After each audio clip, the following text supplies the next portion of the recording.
เอาพี่น้องได้เข้าสู่พิธีผูกข้อต่อแขนเจ้าบ่าวเจ้าชาวแล้วบัดนี้เพราะว่าเพิ่นจะได้อยู่เวลา11 โมงครึ่งพี่น้องจะได้เข้าพิธีผูกแขนเจ้าบ่าวเจ้าชาวแล้วก็ได้กินข้าวพี่น้องรับประทานอาหารลงมาภูเขาแล้วเลิกแล้วนี่เพิ่นจะได้รับประทานอาหารต่อพี่น้องก็โคตรลุงตามีทั้งเท่าแก่หรือว่าสาวนุ่มบ่าวสาวหรือว่าผู้ที่มาในงานให้เพิ่นก็จะได้มาผูกแขนพี่น้องเอาติดตามไปนำกันเด้อพี่น้องเด้อครับเขากระบุกกันลงนะเขากระบุกกันลงกันมักกันลงกัน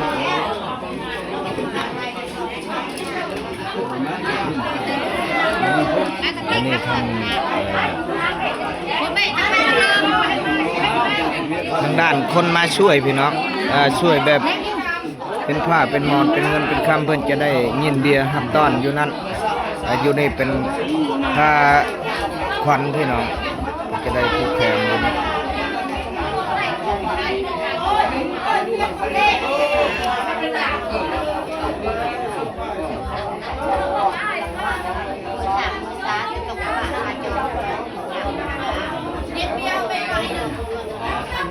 อันนั้นเป็นหมอชื่อพี่น้องเขาเอิ้นพ่อล่ามพี่น้องเด้อพ่อล่ามพี่น้องอันนี้พ่อล่ามพี่น้อง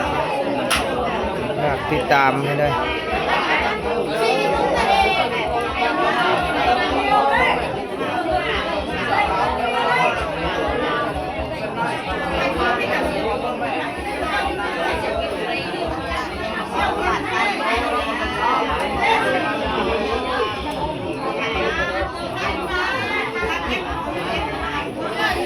ทอดเงา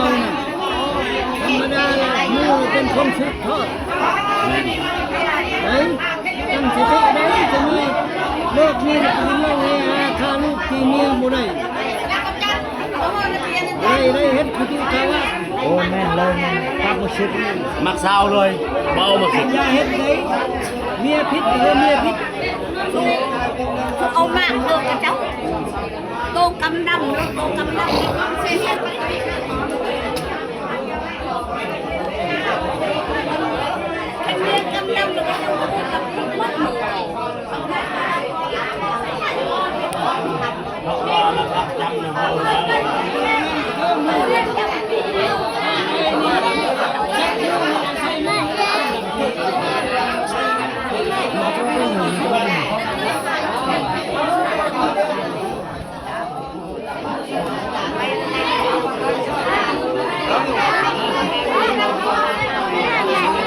แม่อยู่ตารางไปทางไปชม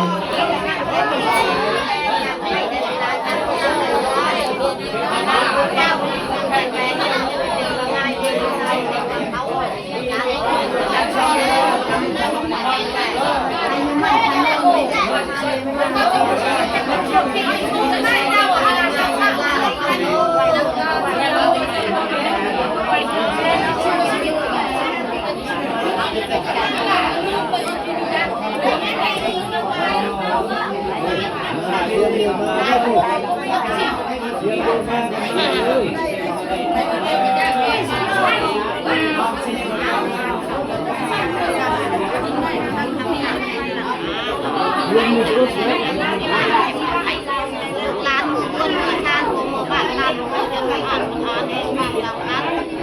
ทำรถเขาเป็นแหล่งเป็นยุทธนาการเป็นไม่เป็นนักคนอย่างให้มันคือตะแกรงให้แน่คือตะการคือนาคาคือใหญ่แล้ว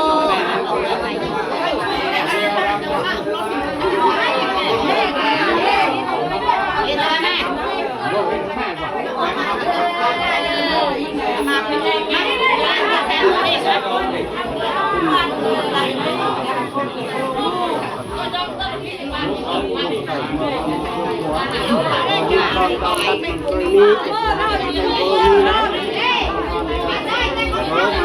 เอาละมึงไม่งานมึงบ้าเลย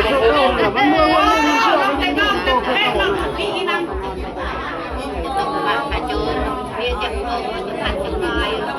ยังได้เปิดใช้เก่าหลักมาเลยมันเป็นไม่ได้แล้วไม่นักสลักเขาไม่ได้ไม่มันไม่ได้อายุไม่ได้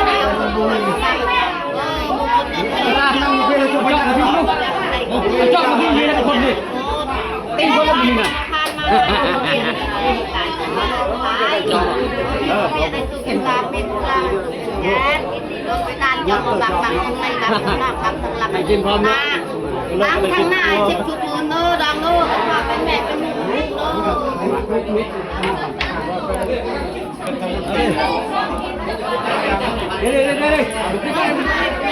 คนไล่พดโลโบยกจนย่อถึงเขาเป็นคนเราออกหมดนะมาหมดก็มาเนาะมาหมดก็บ้านบ้านหลานมันงงแบบนั้นไม่คนนั่งก็ได้ไม่คนนั่งเอาไปดิ มาลงมือมันปักอยู่